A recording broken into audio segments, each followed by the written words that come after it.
वसुदेव सुतं देवं कंसचाणूरमर्दनं देवकी परमानंदम कृष्णं वंदे जगद्गुरुं कृष्णं वंदे जगद्गुरुं।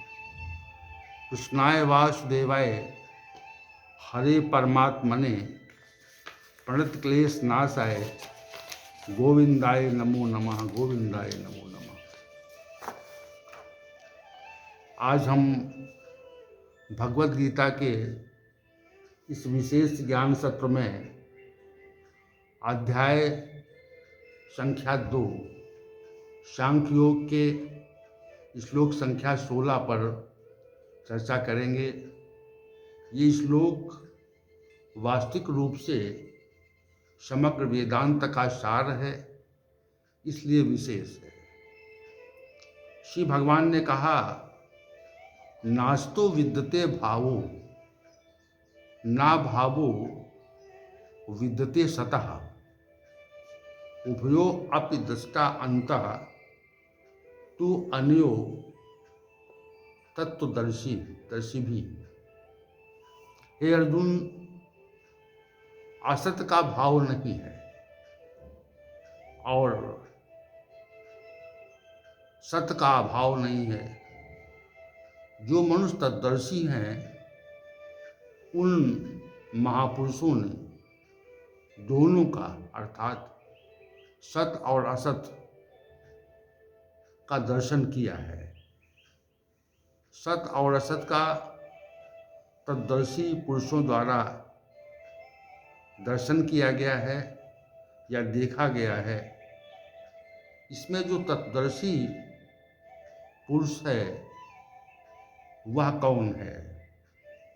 इस तथ्य की व्याख्या में ये कहा जा सकता है कि जिस महापुरुष ने श्री भगवान का अनुभव कर लिया है, जान लिया है, उनका साक्षात्कार कर लिया है, जो त्रिगुणों से अतीत हो गया है, उसे तत्वदर्शी कहा जाता है। श्री भगवान ने इसके पूर्व के श्लोक में ये कहा था, जिसको सुख और दुख व्यथित नहीं करते, अर्थात जो सुख और दुख में एक समान है वह अमृत प्राप्ति के योग्य हो जाता है। अर्थात अमरता की प्राप्ति की योग्यता उसमें आ जाती है, वो तत्वदर्शी हो जाता है। इसी बात को श्री भगवान ने तत्वदर्शी कह दिया। परंतु पात्रता आना एक बात है और पात्रता को प्रकट कर देना अर्थात तत्वदर्शी हो जाना ये दूसरी स्थिति है। पात्रता आने पर मनुष्य वो तत्व प्राप्त कर सकता है जो मानव जीवन का उत्कृष्ट उद्देश्य है। ये त्रिगुणीमयी माया ही मनुष्य को तत्दर्शन से विमुख रखती है, अर्थात मनुष्य को तत्व का आभास माया के प्रभाव के कारण नहीं हो पाता। श्री भगवान ने कहा कि दैवी हेषा गुणमयी मम माया दुरतया मामेव ये प्रपद्यन्ते माया मेताम तरन्ते। अर्थात हे अर्जुन, ये मेरी जो त्रिगुणीमयी माया है अत्यंत दुष्कर है और जो मनुष्य मेरा भजन करते हैं वे इस माया का उल्लंघन कर जाते हैं, माया को के पार चले जाते हैं, उससे तर जाते हैं और वे तत्वदर्शी हो जाते हैं। इस प्रकरण में मामेव पद बहुत महत्वपूर्ण है, जिसमें इसका अर्थ है मेरा ही, अन्य का नहीं, ऐसा भाव है। माया के पार जाने का साधन श्री भगवान ने बताया। जो माया के पार चला गया वो तत्वदर्शी हो गया। माया के पार क्या आज तक कोई गया है? वे कौन हैं जो माया के पार हो गए, तत्वदर्शी हो गए? श्रीमद् भागवत के द्वितीय स्कंद के 7वें अध्याय में इसका वर्णन आता है। श्रीमद् भागवत के द्वितीय स्कंद के 7वें अध्याय में इसको विशद रूप से वर्णित किया गया है। ब्रह्मा जी ने अपने मानस पुत्र ब्रह्मर्षि नारद से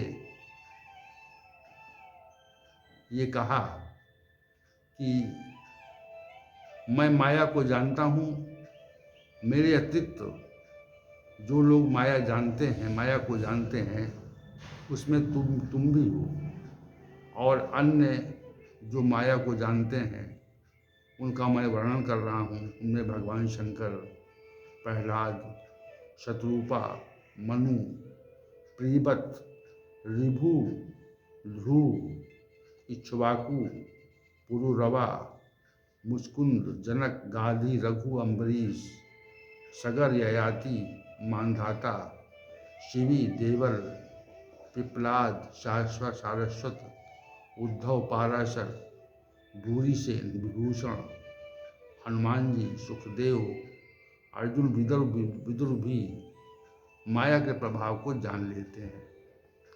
उन्हें माया के प्रभाव का ज्ञान है।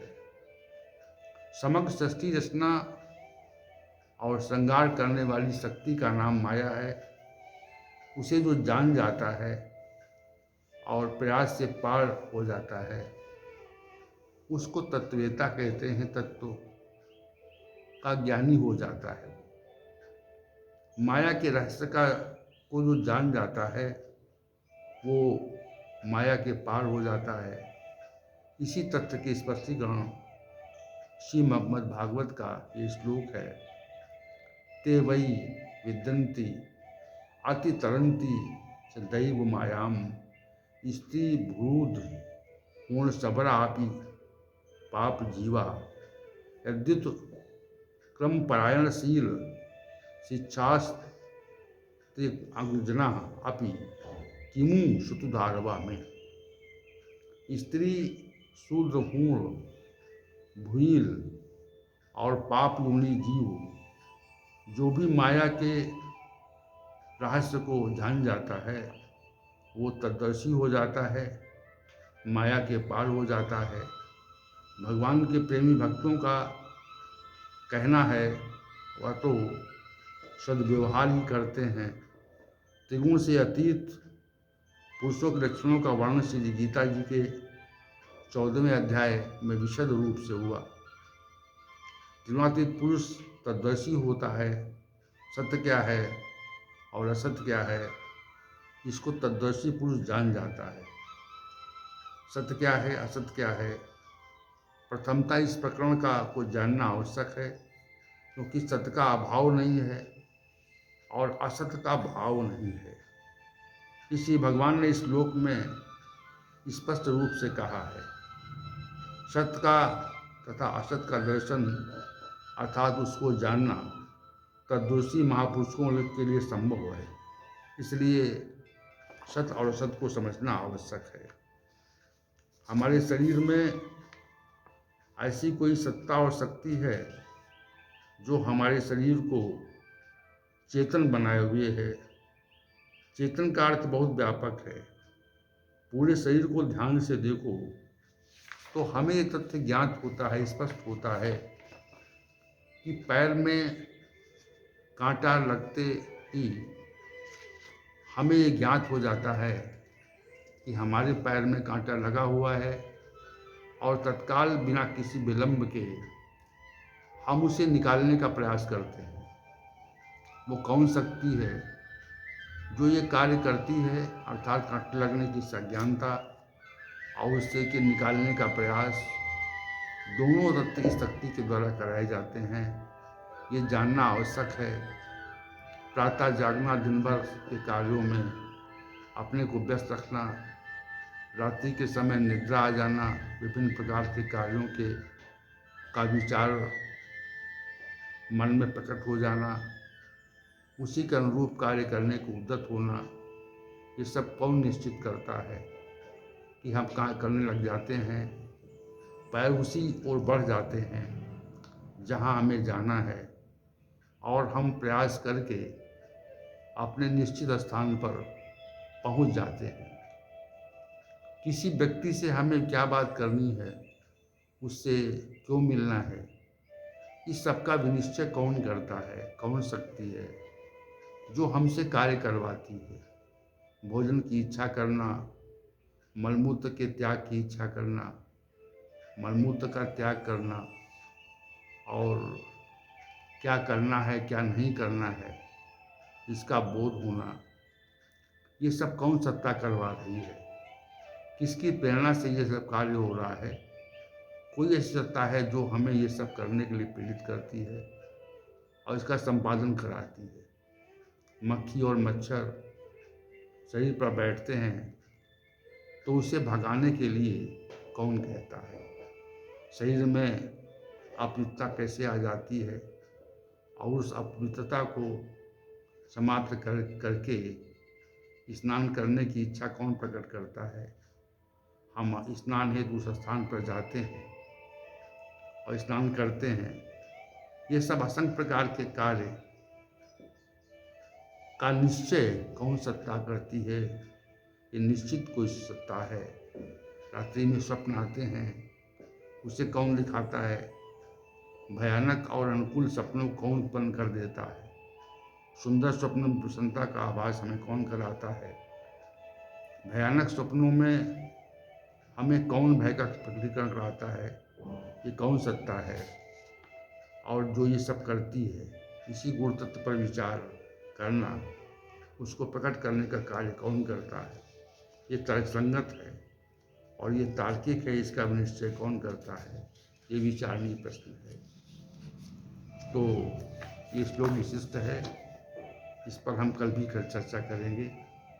ओम सहनावतु सहनौ भुनक्तु सह वीर्यं करवावहै तेजस्विनावधीतमस्तु मा विद्विषावहै। ओम शांति शांति शांति।